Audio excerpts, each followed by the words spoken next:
Hello everyone, this is Melanie from Melanie B's Creative Studio, and today, what do I have in front of me?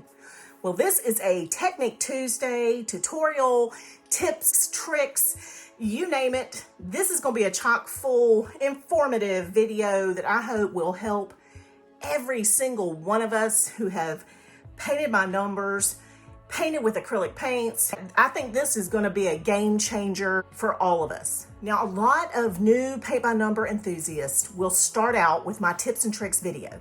That video was recorded and uploaded, I think in March of 2020.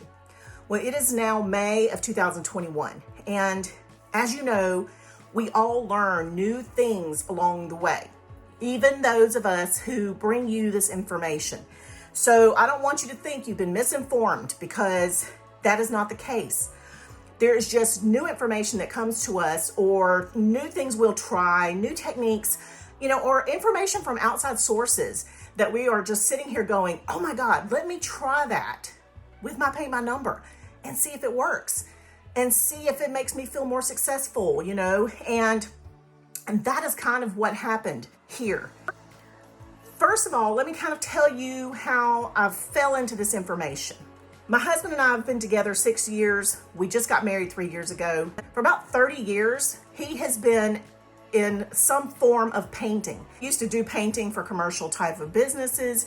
And then years later, he worked for Lowe's as a nationally certified paint consultant. He worked for Olympic Paint as a paint consultant for them for years. He knows every single thing you can think of for painting. And then he would go and do other jobs, and he ended up back at Lowe's, or he ended up back in some kind of painting position. But if you need anything to do with painting a deck, painting a wall, anything, this man is extremely knowledgeable. So it wasn't a year and a half ago that he ended up back into a Lowe's paint department as the manager. And he didn't think he'd ever see himself back in that position. So I think out of all these years in total, I think he's been in a Lowe's paint department for probably 10, 15 years total. And he won't allow them to promote him to like an assistant manager, because he loves the paint department that much. He just stays there and he doesn't want to go into another department. And I have to say, he shouldn't be anywhere else. He stepped into the position as the paint department manager last February in 2020, at the very end of the month. And that department was 800th in the country out of all the Lowe's in the US. And his paint department in a very small town in South Carolina is now 9th in the country. So if that tells you anything about, first of all, his work ethic, and second of all, his knowledge, the reason I'm telling you this is not just for a story time with Melanie, but also to give you his background and to say why it's important to understand that before I bring you the information I'm going to bring you. So about 2 years ago, we had gone on a beach vacation, and I had taken a painting with me. And it was that beautiful sunset painting with the sailboat that I finished from paintbynumbers.shop. And man, I was struggling. I was struggling because it was a beautiful sunset, which meant yellows, oranges, reds, the whole palette of translucent and transparent paints that it just get to us all. And we're on this vacation, and I don't have any other tools, and I was new. This is probably my second, third painting maybe. And he said, what you need is you need to put down a light gray on top of those numbers underneath those transparent colors. And I was like, and I'd always been told white. He said, and that will tone down because there's not enough titanium dioxide in certain paints. And that's what makes them not cover well. And he goes into this whole spiel, and I'm sitting there with my mouth going, oh my God, please don't bore me with this information. You know what I'm saying? Yeah, we'd only been married a year and I was already doing that. Yeah, I know, like what y'all do in my videos probably right about now. So that's important. So what did I do? As the wife, I totally ignored his tidbit of information because I didn't have that with me. So I'm like, well, let me just put down some white. And I'll be honest, I don't even know if I knew the tip about using white at that time. So I just was like super frustrated. I moved on to blues. I did some blues and got home. I put that painting up and I did not touch that painting again for another year. I'm not lying to you. I started working full time probably at that point, and I just said, forget it. That was frustrating. I'm not doing it again. Da, da, da, da, da. Okay, we've all been there, right? Then I was working on that 10-day challenge recently. Same company painting, okay? Somehow, I don't know how that worked. I only had probably 5 paintings from that company, but I just happened to be working on that cardinal painting with the reds and the greens, and and I'm trying to do it in 10 days from a Mother's Day gift. And my husband's on the phone, and he says, I said something about the red and greens. I was like, what in the world? Why did I pick this beautiful painting? Because, it's all reds and greens, and I'm trying to do this in 10 days, and what the hell was I thinking? And he's like, well, you remember that tip that I gave you a while back?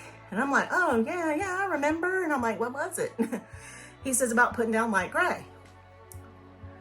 I said, oh, yeah, of course. So, of course, we get off the phone, and I'm running in here in my stash, pulling out a shipper painting I had finished, and I pulled out a light gray, and I was like, let me just try this. Why not, right? I'm here, I'm struggling, I'm trying to finish this painting. And I used a light gray, and I went, holy cannoli. Game changer. And I finished that painting in 7 days instead of 10. And I said, oh my gosh, this is a Technique Tuesday, or a Tip Tuesday, or a Tutorial Tuesday, or whatever you want to call it. I am bringing this to my peeps. So I sat outside with him the other day, and I went through every color pretty much and said, all right, what do you do under this color? What do you do under this color? And so he went through it. He gave me all the things that I needed, whether I needed to use light gray, medium gray, dark gray, whatever under certain colors. And that is what we're doing today. I know, long intro, y'all. I'm so sorry, but all this information is so important as to how I came about this particular information. I can't take credit for it. I honestly cannot. But first, we're going to talk about what I have in front of me. So basically, values of gray are what we're going to use instead of white. Like I've been telling you for a year and a half. We've been talking about putting white down with a white Sharpie and white gesso under your translucent or transparent colors to make them more opaque, right? Well, that is true under certain colors, which I will get to at the end of this video. But we're going to change that game right now. And we're going to talk about how values of gray are going to go under certain colors now. Now, what a value is. A color value is going to describe the degree of lightness and darkness of a color. So this is going to help you know which one of these you're going to use under which colors. So a light value is going to go under a light color. A medium value will go under a medium color, and a dark value is going to go under a dark color. And I'm going to get to which one's which in just a minute. So what I did is I took 3 little paint pots, the ones I sell in my store, and I mixed up 3 different values of gray: a light, a medium, and a dark. Okay.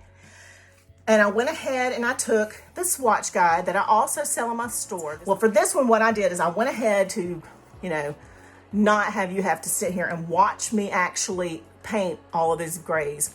And I did a light, a medium, and a dark on each of these swatches, so that I could go in and show you the difference of how these look. So basically like this. I'm going to take these paints and we're going to paint over the light, the medium, and the dark, and I'm going to show you how it affects each color, okay? And I did 2 of them in case I needed to, I needed more than what I already had here. So I may not need this extra one, but I just went ahead and did it to kind of save us on that monotony.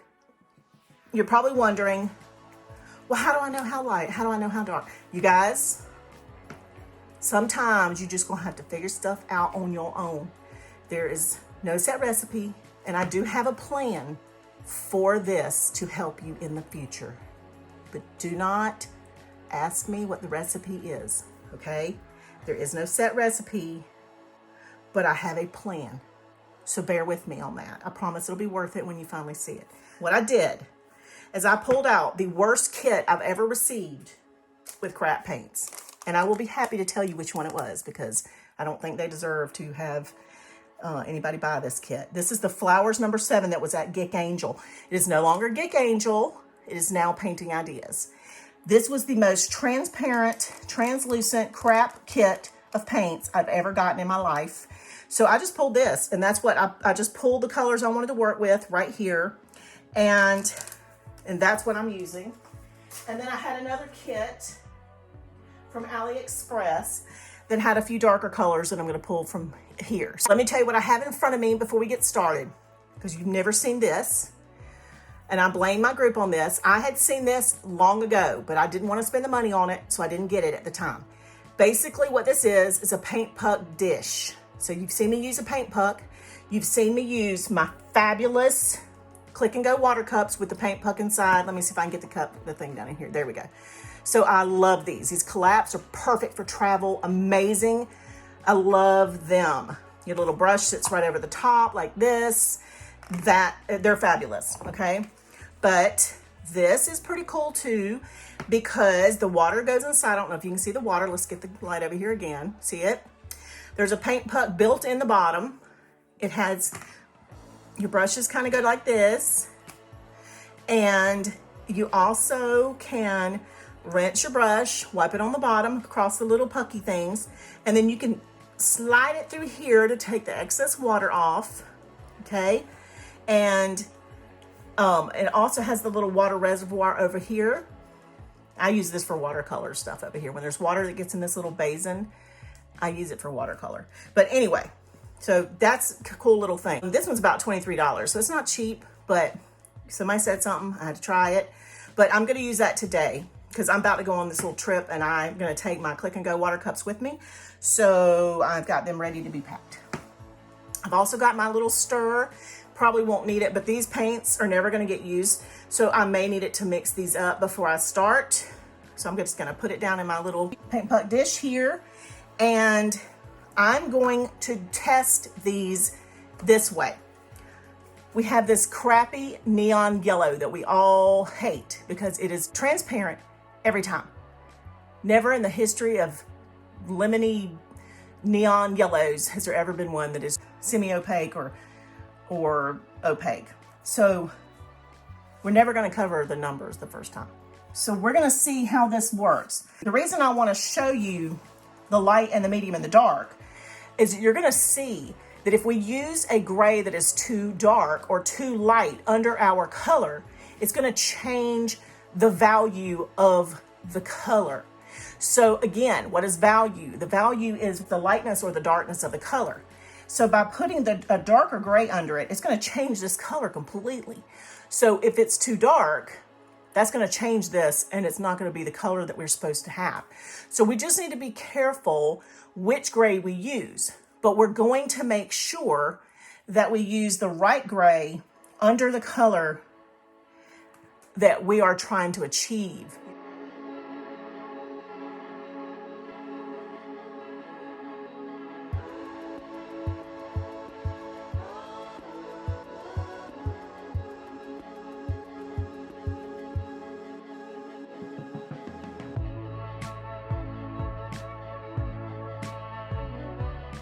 Okay, so let's take a close look. See how great that number 1 looks. Now, again, if I had used a light gray, it would even look better. Number 2 is starting to look like a greenish yellow. This one looks horrible. You can see streaking, you can see the gray, but underneath it. That's defeating the whole purpose, because then, I mean, like, we're trying to cover a number and a line. Obviously, we wouldn't want to use a dark gray under it because it's going to show through just like a number and a line would.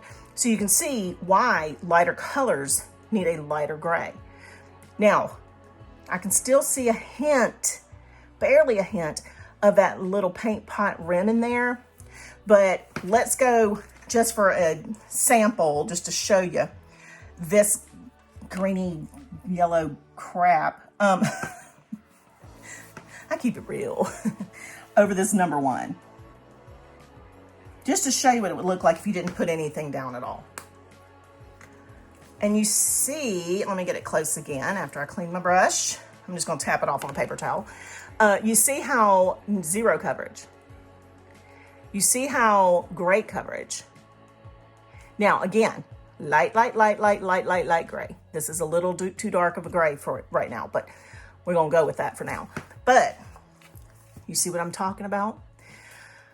All right, so let's keep moving with the next color. I wanted to pick the colors that we use, like one of every color of the rainbow. So let me show that real quick. I didn't even really talk about that.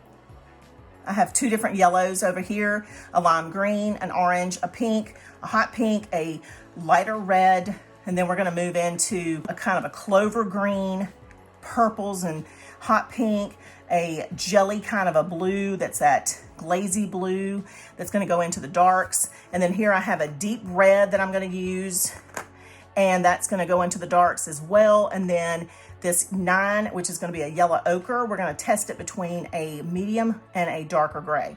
So blues, you notice I'm not using. All blues are going to be white based. So you can continue to use your white Sharpie, your white out, your white gesso, and your white paint, anything you need under a blue, any shades of blue. The more green it has in it, you can test between a light gray or a medium gray, or just leave it with white. You can test it with that. For right now, what I'm gonna do, just to be sure that we have this more accurate, I'm gonna add more white, and I wanna make sure this is as light as it can get so that we have a real true accurate test here. So I'm gonna pull a little bit of this white from Norgeson Paints, and I say a little bit more white, but I do want this to be very, very light gray. And I'm gonna put that much in there, stir that up. It's almost like you don't want it to be gray. You just want it to be a hint of gray. So light gray that you can almost not tell until you put it down that it's gray. Does that make sense? It's like your paper is white. It should be a tiny, tiny, tiny bit, hint of gray. And that is how light it should be. Let's see how that looks. I'll just go ahead and paint them all and let it dry, and then we'll continue. Okay, so it's even lighter now. That's a good value. And so I feel like that's gonna be light enough. We'll see, but let's continue. All right, so this autumn yellow, you know how this one is.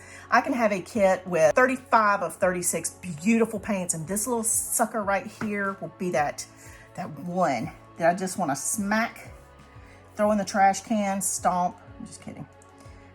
All right, so let's go ahead and do our test.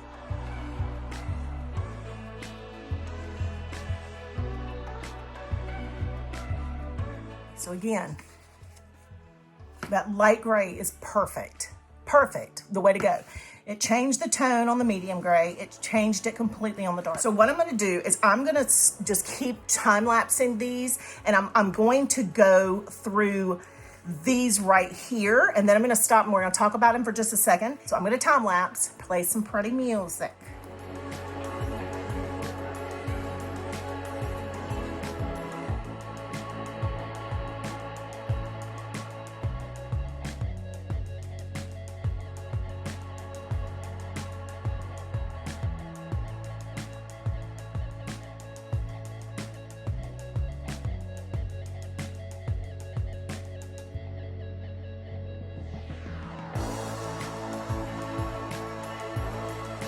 Let's take a closer look.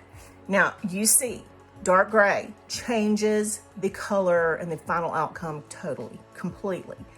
The medium gray totally changes these, and it gives these a different value than what it's supposed to look like. These look great, and you can see they're not transparent or translucent or semi-opaque, you know what I like to call it, at all.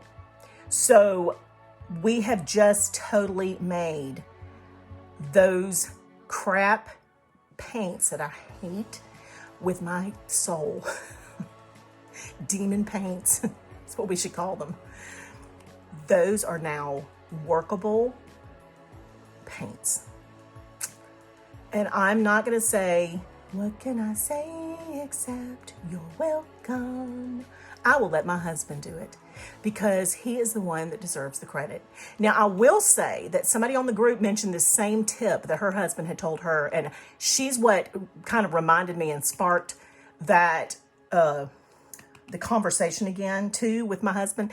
But so I can't remember who said it, and I apologize because I should give her credit too.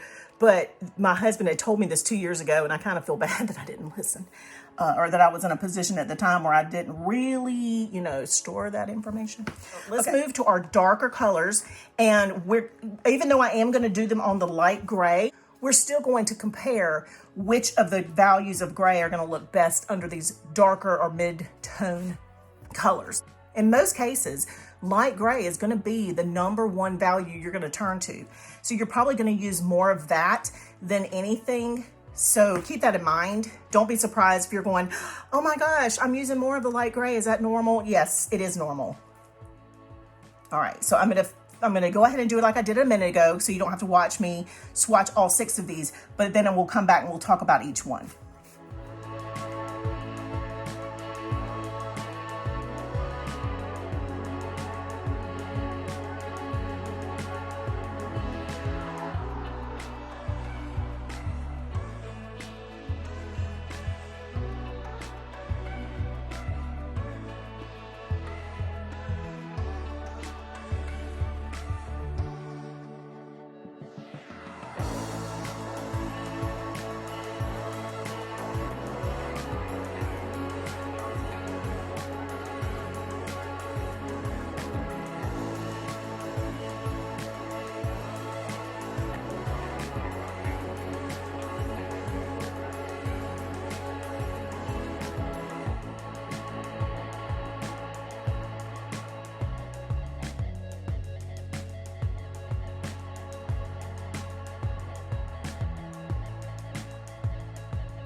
Let's kind of talk about what just happened.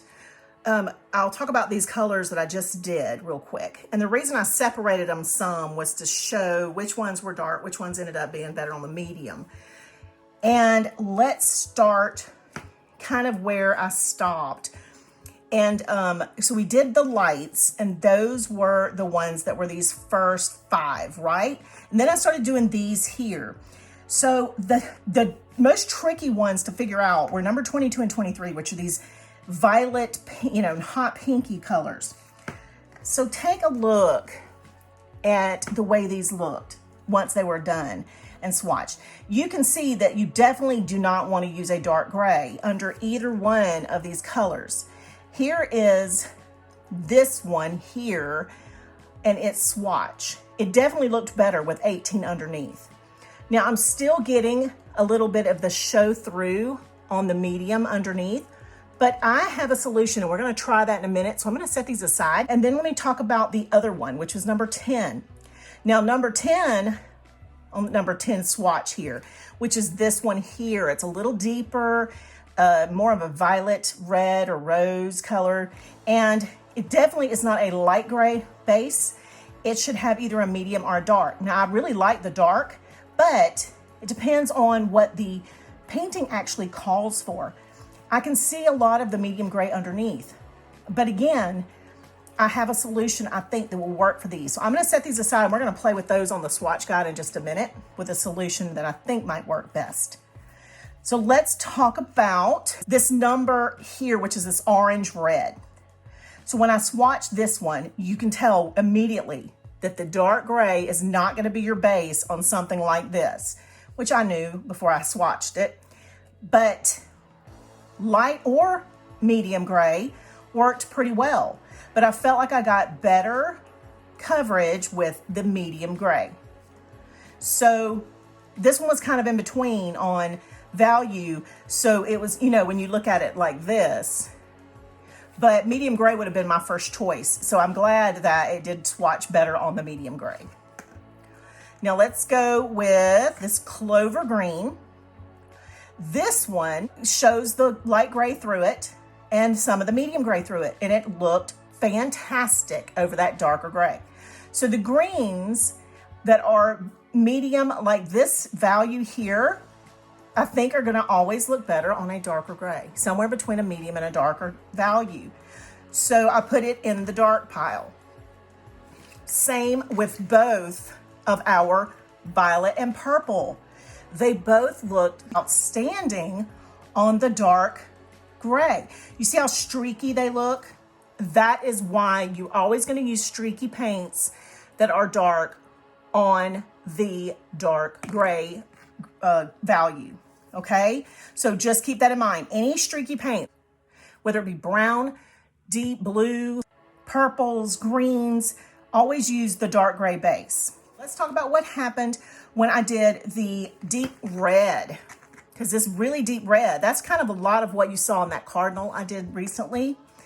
And even though I use a light gray on all of that painting, I found that the deep red looked really beautiful and is more similar to the tone of this deep red. Now, this is not the same red that I got in that painting, so my red was a little bit somewhere more in the medium value, but this one is a beautiful deep red. Now, it also looked really good on the medium, but I got better coverage on this dark gray. Okay, now the next one I did was this tricky kind of a deeper orange. This is not necessarily a burnt orange like that deep one, which would probably look better on a dark gray. Like here, it did look great on the medium though, which is what I would have gone for to begin with. So that one was definitely a medium gray. But again, it is a medium tone. So, it does look like it would go in between. You would not think, if you were going to pull a value of a gray, your first thought wouldn't be, I want to go for this light gray. You would have immediately thought it is somewhere in between. Your first impression would probably be to go with the darker one. But once these dry, remember, they do dry darker. So that would probably be my first choice. I would say go with the lighter of the values before going for the darker one as your first option. Swatch it first. Don't go down on your painting with it first. Okay, so the last one I did was the tricky, always tricky. Did I mention tricky? Golden ochre. And a lot of times our golden ochre is even darker than this one. So I wasn't real sure where that one was going to fall. And it is definitely between this medium and this dark gray. And I actually liked it better on the dark gray. And I feel like it could go either way. So again, it falls right in the middle of those. And so that would make sense that it would go right there. All right, we'll finish this up. But what I want to talk about is what we can do with these pinks. I believe, and since I'm never going to touch these pinks again, we're going to do a test. I feel like if we add a little bit of white to these to begin with, so that they are less streaky, since they're both light, we can't put them on a gray valued base that's dark, right? So we're going to lighten them up a little bit with some white to begin with. And yes, this will lighten them up, but if we put them on a gray prime then we're going to be able to pull back the intensity of the color, right? At least that is my theory. Y'all know how I do this. I come up with this idea in the middle of something and I'm like, let's just do it. Let's just do it, because that is how Melanie does things. This is my life. Why do y'all think I'm all over the place, like mentally? I'm going to see my daughter and I'm like, y'all, listen. They put me on new meds. They were like, oh, this medication can cause brain fog. And I'm like, how am I going to know the difference? I'm already brain foggy enough. So it has caused major brain fog. But I told my doctor the other day, I'm like, okay, now I realize we got to let this new med kind of get in my system. But when I come back, we're talking about my ADHD, because I cannot function like this forever. I start things I cannot finish. I can't remember what I said 2 minutes ago. And I am too young for senility. I mean, I know I got some of that, but you know. Okay, so you see how much lighter this is? Yeah, it could have changed the complete result of my final piece. I don't know if it would have mattered. I don't really care, as long as I have a paint that I can work with. But let's see what happens, because I'm leaving this regular color here just so I can see what happens in this once I put it on the gray. Okay, I'm seeing if I can bring it back to looking like this, what it was supposed to be. So that's why I didn't mix this in. Let's go ahead and put this down and see what happens. See if I get better coverage. Of course, this is all crap paint, so I'm not real sure. It's very streaky. It's very glazy-like, so I'm not really getting a lot of good coverage. But I really want to just see if I can bring back yeah, it's really crappy. I mean, like, I don't know why. This one's so bad. It's so bad. This would be one of those replacement paints, regardless. I'm replacing you. I love you. Yeah, it's horrible. I think it's horrible. If it didn't change it so completely on this darker gray, that would be the one that probably gave it the best coverage. I mean, I'm not a fan of painting some areas twice. I'm just not. But it actually looks great. Wow. Yeah, darker gray would be the one that I would go with, even though I'm having to put like 98 layers on it. I'm not letting it dry, but... Melanie's tips of what not to do. Don't pile on thick layers. Do thin layers and go back and do a second layer. Here I am just breaking all the rules. All right, I'm going to smooth that out. I can't. That's why my swatch is getting all wide and everything. So it's just that, I don't know.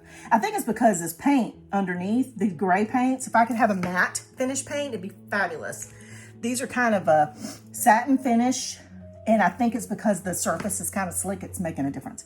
So to be honest, this medium gray would be perfect. It's actually kept its tone. Even after adding the lighter white in there, it's keeping its tone. Once it dries, I think that's the one that's going to be the closest to the original. So let's try it with the other one. They still suck, but that's what happens when you get crap kits with crap paint. We still have resolved so many problems with this 3 shades of gray situation. Y'all like how I called it that, right? I like play on words and, you know, titles like that. And maybe I'm not putting enough white to fix this crappy paint.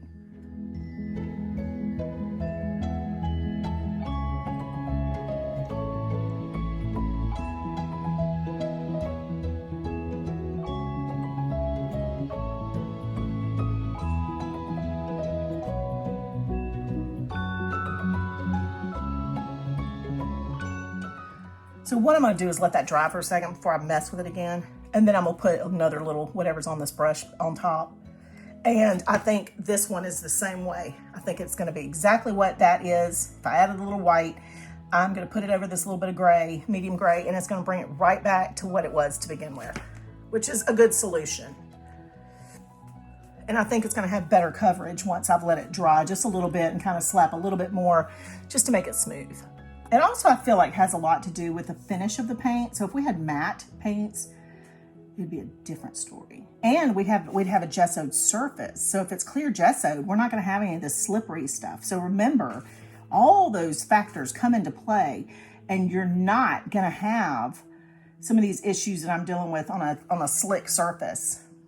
Damn it, I did it too soon. Let it dry, and then I'm gonna come back to it in 4 seconds later. Let me just paint it. So impatient. So flippin' impatient. Okay, so I did dry it a little bit, dry the swatch a little bit, just so I could get it kind of expedited here. But you can see it's exactly the same color as what I had originally. So even after I added white, once I put it back on the medium gray, it was fine. It was exactly the same. So that would work. So if you have a really pain in the butt set of pinks or a pink, add a little white to it, put down medium value of gray instead of white on those cells, and you will be good to go. Now, the first question you're gonna ask me is this: do I have to fill the whole cell with the gray? Yes, you do. Otherwise, you're gonna see where you put the gray under that color. So yes, I know, pain in the butt, but it's going to make a difference in your finished piece. So yes, you know, your other alternative is to do what I did in that video where I replaced the paints that stunk with the either the Shipper 36-piece acrylic paint set, which I'm obsessed with, or the Arteza 60-piece set. So, or any other acrylic paint set that you have, that's your other alternative. So you have these options. The beauty is that you have these options. Now, let me say this as my final, you know, statement before I leave here. For those of you who are going to paint a wall, this is what you need. You need gray to prime your walls. This is the bottom line here. My husband says he has to explain this to everybody because this is something we're not familiar with as, you know, people who are going to go in and DIY our paint on our walls. He said people are going to argue with him, and he doesn't mean this in a derogatory way, but we've all been trained as, you know, growing up or whatever, that you throw some kills on the wall and it's done. He said that if you're going to put a red, a yellow, or any of these colors we've talked about on the wall, especially if you're painting over something else, you have to put a gray primer first, and this is why. So when you go to Lowe's or Home Depot or wherever to get your paint, if you're painting over another color, you're going to get better coverage if you do a gray first. And using these kind of tips to know which gray will be helpful. Hopefully the person at the paint department will know which gray you need and why. So this video is a twofer, right? You guys, I hope this has been super helpful for you. It really was for me in that video with the bird. That is all for today. Thank you guys as always for being here. Be sure to give me a thumbs up and to leave a comment. Tell me what you think. If you think this is a game changer, if you've tried it because you've seen me talk about this on the group or in the 10-day challenge video, I'd love to see what you think. Be sure to join me on Patreon, the Facebook group, Instagram, Pinterest. You know, I'm everywhere. Thanks as always for watching. I will see you back soon.